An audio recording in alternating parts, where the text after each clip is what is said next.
Ma direi quasi 2 anni,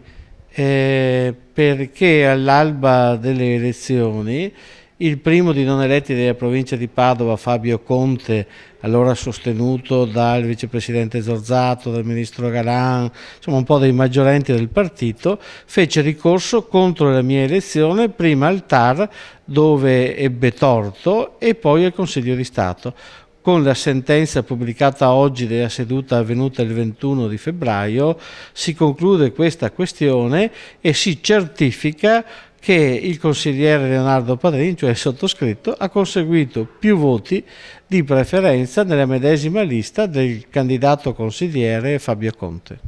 Diciamo umanamente insomma, mi sento vicino a Fabio Conte perché credo sia stato comunque un percorso molto accidentato. Politicamente è stata la sconfitta dei maggiorenti del partito e terzo ma non ultimo aspetto, direi che un partito che si trova ad avere dei propri esponenti che si scontrano in tribunale è un partito che ha difficoltà a governarsi.